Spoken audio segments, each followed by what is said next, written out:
अस्सलाम वालेकुम। मैं अली बात कर रहा हूँ।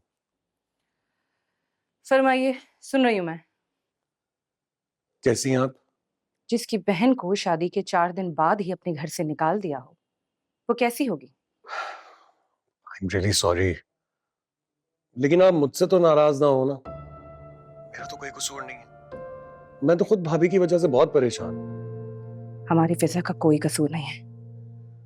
आप एक काम कीजिए ना, आप भाभी से कहिए कि वो वापस घर आ जाएं, क्योंकि मॉम ने तो यहाँ जिद पकड़ी हुई है। उसने भी जिद पकड़ ली है कि जब तक रजा भाई उसे लेने नहीं आएंगे वो नहीं आएगी। और अगर रजा भाई ना आए तो वो भी घर वापस नहीं आएगी। आपकी अम्मी ने समझ क्या रखा है? अभी शादी को दिन कितने हुए थे कि उन्होंने उसे घर से बाहर ही निकाल दिया? उन्हें लगता है कि हम बदनामी के डर से उनसे दब जाएंगे और उनकी जायज नाजायज हर बात मान लेंगे सिर्फ अपनी इज्जत के खातिर। तो ऐसा कुछ नहीं होने वाला। उसे कह दीजिएगा, अगर बहू की जरूरत है ना तो अपना बेटा भेज दें। हेलो आयजा, आयजा।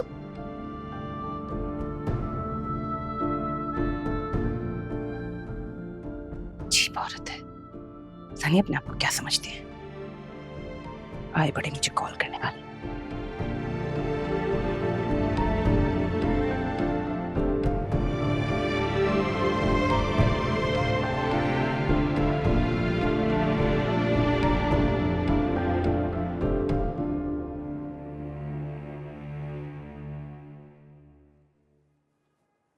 पता चल गया क्या? कि कौन तुम्हें मैसेज करता है। अच्छा, बताओ जरा, कौन था वो? अली, फिजा का देवर। मालूम है मुझे, लेकिन मैंने उसके आई लव यू का कोई जवाब नहीं दिया। क्यों? अच्छा भला तो है, हैंडसम है, अच्छी तरह से बात करता है, और सबसे बड़ी बात, जहाना आंटी को सपोर्ट नहीं करता, फिजा को सपोर्ट करता है।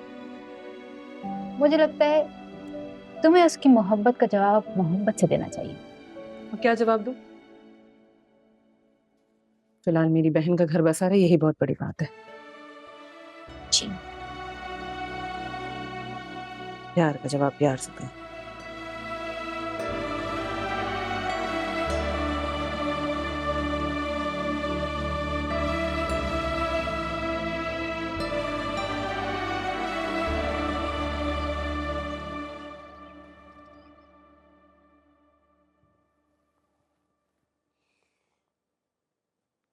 रज़ा, क्या सोचा है तुमने? मैं बहुत मजबूर हूँ पापा। मैं फिजा को लेने नहीं जा सकता। इसलिए कि तुम्हारी माँ ने मना किया है, हाँ? पापा, मामा की हर बात गलत नहीं है, बहुत सारी बातें उनकी ठीक हैं। और आप लोगों के अपने आपस के इख्तिलाफात की वजह से उन्हें हर बात के लिए गलत नहीं कह सकता। रज़ा बेटा, तुम बहुत बेवकूफ इंसान हो। तुम अपना घर बिगाड़ रहे हो यार। ये बात तो फिजा को भी सोचनी चाहिए। पापा, उसे खुद आना होगा। गोया तुम अपनी माँ की तरह जिद पर अड़ गए हो, हाँ? ये जिद नहीं है पापा।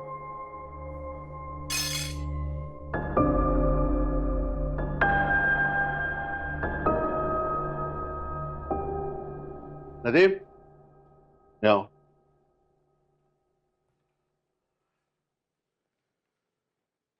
जी पापा। कब का टिकट करा लूं तुम्हारे लिए? नहीं, मुझे दुबई नहीं जाना, मैं यहीं कोई जॉब ढूंढ लूंगा। होश की बात करो। दुबई में अपना बिजनेस है, वहां तुम मेरे साथ मिलकर उसे संभालो। देखिए, दुबई का बिजनेस आप संभाल लीजिए, मुझे यहाँ कोई नौकरी मिल जाएगी। क्या नौकरी मिलेगी तुम्हें?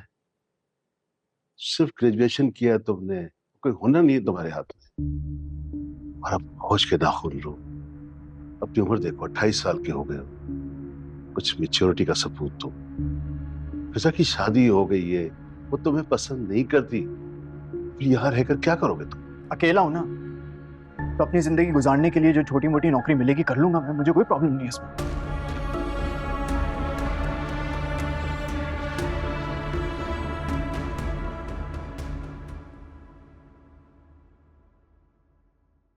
हेलो। अरे वाह भाई, आज दोनों भाई हमारे ऑफिस, खैरियत, हमारी खुशनसीबी। और तुम लोग यहाँ क्या कर रहे हो बाबा के रूम में? मेरे रूम में चलो ना। अरे नहीं, वहीं गए थे पहले, वहां गिलानी साहब बैठे हुए हैं, इसलिए यहाँ आ गए। ओ हाँ, आई एम सॉरी, भूल गया मैं। कॉफी, चाय? ब्लैक। Black coffee. चाय। एक ब्लैक कॉफी और 2 चाय। नहीं नहीं, बाबा के रूम में, मैं यहीं पे हूँ। ओके। हाँ जी, अब बताओ कैसे आना हुआ? एक्चुअली एक जरूरी बात करनी थी तुमसे। अरे वो तो घर पर भी हो सकती थी, खास तौर पे यहाँ आने की क्या जरूरत थी? भाई घर पे बात करना नहीं चाहते थे हम लोग। मतलब? बस तुम ये बता दो कि तुम फिजा भाभी को लेने के लिए क्यों नहीं जा रहे? अच्छा, अब समझा कि वो खुद क्यों नहीं आ रही। रजा भाई वो इंतजार कर रही हैं आपका। उन्हें गारंटी चाहिए ताकि कल को कोई सवाल जवाब हो तो उनका शौहर उनके साथ खड़ा हो। तुमने तो उन्हें कॉल भी नहीं की।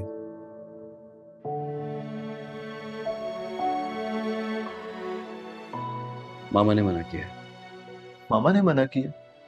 रजा भाई वो आपकी बीवी है, उनके बारे में कुछ फैसले तो आप भी लेंगे ना। अच्छा, क्या तुम मामा के खिलाफ कुछ कर सकते हो? अगर करना चाहूंगा तो जरूर करूंगा। ये सब कहने की बात है। यार तुम सिर्फ इस बात का जवाब क्यों नहीं दे रहे? जो कुछ भी हुआ उसमें फिजा भाभी का क्या कसूर था? हाँ तो वो आ जाए ना, उसे रोका किसने? आपकी माँ ने रोका है।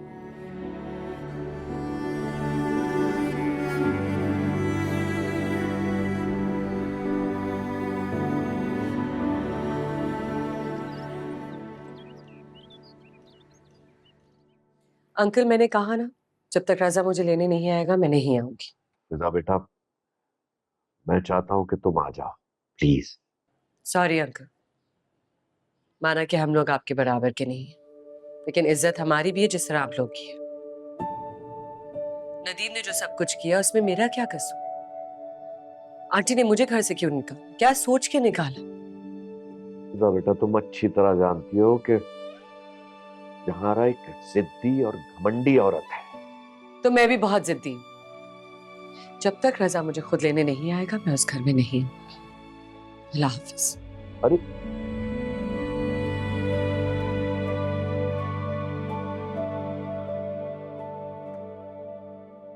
फिजा बेटा, जिद मत करो। अरे चली जाओ ना बेटा। मीर नुमान भी यही चाहते हैं कि तुम घर वापस आ जाओ। हाँ फिजा, इतना सब कुछ होने के बावजूद भी वो तुम्हें वापस बुला रहे। चली जाओ, क्या फायदा होगा इतना तमाशा लगाकर? तमाशा मैं नहीं, तमाशा आंटी ने लगाया है। अगर मैं चली गई तो ये बात साबित हो जाएगी कि नदीम मेरी ही शहर से बाहर आया था। मैं कहीं नहीं जाऊँ।